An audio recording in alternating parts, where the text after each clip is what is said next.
Hello everyone, how are you all. आज की video में मैं आपको फूड ट्रक के बिज़नेस के बारे में बताऊंगी और इसकी कंप्लीट इन्फॉर्मेशन दूंगी शुरू से आखिर तक। तो वीडियो को आखिर तक ज़रूर देखिएगा और अगर आपने अभी तक हमारा चैनल सब्सक्राइब नहीं किया तो इसे सब्सक्राइब कर लें and press the bell icon for the notifications of our upcoming videos. तो चलिए शुरू करते हैं। यहाँ ब्राज़ील में फूड ट्रक का बिज़नेस बहुत फेमस है और हमारे पाकिस्तानी इस बिज़नेस में काफ़ी ज़्यादा इन्वॉल्व हैं। फूड ट्रक का बिज़नेस स्टार्ट करने के लिए आपको एक ट्रक की ज़रूरत है।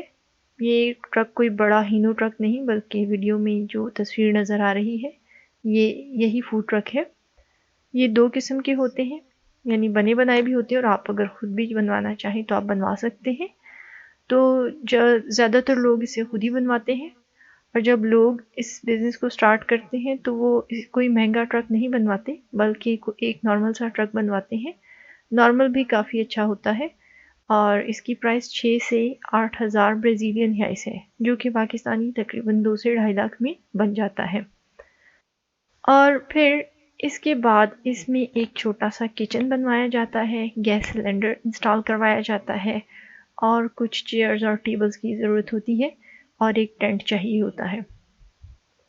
फिर एक पुरानी कार चाहिए इसको खींचने के लिए और उसके बाद पुरानी कार तकरीबन यहाँ $2000 में आ जाती है और ब्राज़ील में वैसे भी कार एक बहुत ज़रूरी चीज़ है क्योंकि कार जो है वो वैसे भी सामान वगैरह लाने के लिए भी इस्तेमाल की जाती है। फिर एक अच्छी क्राउडेड लोकेशन चाहिए, जैसे क्लब्स हो गए मार्केट्स वगैरह के करीब, क्लब्स के करीब, मार्केट्स के करीब, या कोई ऐसी क्राउडेड जगह जहाँ पर लोगों का आना जाना काफ़ी हो, तो ये ट्रक वहाँ लगाया जाता है। फूड ट्रक की टाइमिंग शाम 7 बजे से रात 2 बजे तक के होते हैं। इसका सबसे बड़ा एडवांटेज ये है कि इसके लिए कोई किराए की जगह की ज़रूरत नहीं होती। जो लोकेशन आपको पसंद है आप उस जगह पर इसे लगा सकते हैं। पुलिस या कोई और इदारा आपको नहीं रोकता। काम ख़त्म होने के बाद आप ट्रक जो है वो लोग अपने साथ घर ले जाते हैं। और अब एक और अच्छी बात इस फूड ट्रक के बिज़नेस की वो ये है कि अगर आप बिज़नेस चेंज करना चाहते हैं या किसी और कंट्री मूव होना चाहते हैं तो ये फूड ट्रक और कार बआसानी सेल हो जाते हैं। जब ये दो बआसानी सेल हो जाते हैं तो आपको आपकी इन्वेस्टमेंट से ज़्यादा प्रॉफिट मिलता है। उसकी वजह ये है कि बिज़नेस चल चुका होता है और जिस जगह पर आपने ऑलरेडी इसको लगाया होता है वहाँ के लोग आपसे फेमिलियर होते हैं और आपकी जो है वो कस्टमर्स बन जाते हैं। तो इसलिए इसके जो इसके सेलिंग प्राइस हैं वो फिर डबल हो जाते हैं, ज़्यादा हो जाते हैं।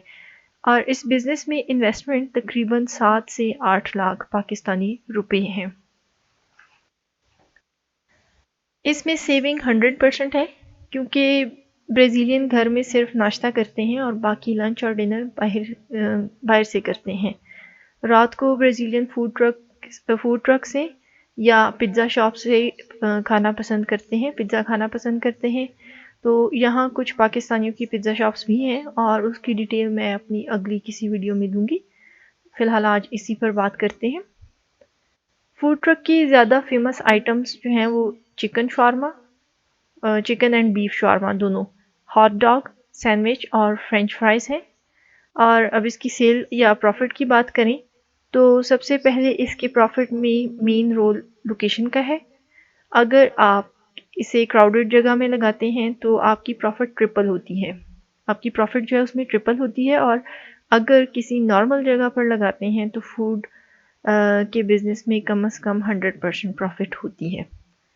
अब आपको एक बात बताती हूँ कि देखिए, कोई भी बंदा है, कोई भी बिज़नेस शुरू करता है तो पहले 2-3 महीने में हाई अर्निंग्स किसी को भी नहीं होती।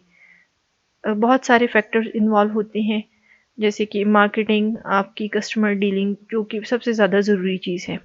और फिर उसके बाद विद पैसेज ऑफ टाइम ये बिज़नेस जो है वो बढ़ता है और उससे प्रॉफिट्स जो है या अर्निंग्स जो है वो हाई लेवल पर आना शुरू होती हैं। तो लेकिन एवरेज मंथली इनकम में जो है ये मंथली आपको 1.5 से 2 लाख आराम से जो है आपकी सेविंग हो जाती है फूड ट्रक के बिज़नेस में। اور برازیل میں سب سے اچھی بات یہ ہے کہ یہاں پر آپ کو کوئی لائسنس، ٹرک کے لیے کوئی لائسنس کی ضرورت نہیں ہے، کوئی ورک پرمٹ یا ویزے کی ضرورت نہیں ہوتی، اور آپ سب سے اچھی بات یہ ہے کہ جو پولیس ہے وہ تنگ نہیں کرتی، بہت اچھی پولیس ہے، کوآپریٹو لوگ ہیں، رشوت بھی نہیں لیتی اور تنگ بھی نہیں کرتی۔ تو اب میں آپ کو ایک بات بتاؤں کہ لوگ ہمیں انفارمیشن دیتے ہیں، ساری انفارمیشن کریکٹ دیتے ہیں، ایکوریٹ دیتے ہیں، لیکن کوئی بھی بندہ، کوئی بھی شخص اپنی ایکچوئل انکم یا پروفٹ کسی کے ساتھ کبھی بھی شیئر نہیں کرتا، چاہے اس کو کتنا اچھا دوست ہی کیوں نہ ہو۔ یہاں ایسے بھی لوگ ہیں جن کے پاس پہلے ایک ٹرک تھا، پھر 2 ہوئے اور اب 3 ہیں۔ تو اس بات کا ہم سب کو پتہ ہے کہ کوئی بھی کام یا کوئی بھی بزنس اسی وقت ایکسٹینڈ ہوتا ہے جب اس سے ہمیں اچھی خاصی پروفٹ ہو رہی ہوتی ہے۔ نقصان میں کوئی بھی بزنس کو ایکسٹینڈ نہیں کرتا، جب بزنس میں پروفٹ ہو رہی ہوتی ہے تبھی ہم اسے ایکسٹینڈ کرتے ہیں، اسے بڑھاتے ہیں۔ تو لوگ 1.5 لاکھ سے زیادہ کماتے ہیں، لیکن پھر وہی بات کہ ہمیں کوئی کیوں بتائے گا کہ بھائی ہم کتنی ایگزیکٹ، ہمیں کوئی بھی نہیں بتائے گا کہ ہم کتنا انکم جو ہے، ہماری کتنی انکم ہے یا ہم کتنا پروفٹ اس سے ارن کرتے ہیں۔ تو آپ زیادہ کی امید بھی کر سکتے ہیں اینڈ اٹ از آبویس۔ تو اور پھر ایک اور بات یہ ہے کہ بزنس چھوٹا بھی ہو تو وہ ایک فیملی کو بہت اچھا مینیج کرتا ہے، اور بلکہ اچھا خاصا مینیج کرتا ہے، اچھی خاصی ایک فیملی کی سپورٹ کرتا ہے۔ اور پھر اس میں جو بزنس ہے اس میں ایک تو باس والی کوئی ٹینشن نہیں ہوتی، اور پھر آپ اپنے خود ہی باس ہوتے ہیں، تو آپ اپنے بزنس کو جو ہے وہ زیادہ اچھے طریقے سے سمجھتے ہیں and you try to put more efforts in the business. تو آئی ہوپ کہ آپ کو آج کی یہ ویڈیو اچھی لگی ہوگی اور آپ کو اس فوڈ ٹرک کے بزنس کی سمجھ بھی آئی ہوگی۔ اف سو تو بہت اچھی بات ہے۔ اگر آپ کو کچھ بھی پوچھنا ہوا تو آپ ہمیں کمنٹس میں پوچھ سکتے ہیں، and don't forget to subscribe the channel, and if you like this video do hit the like button. خدا حافظ۔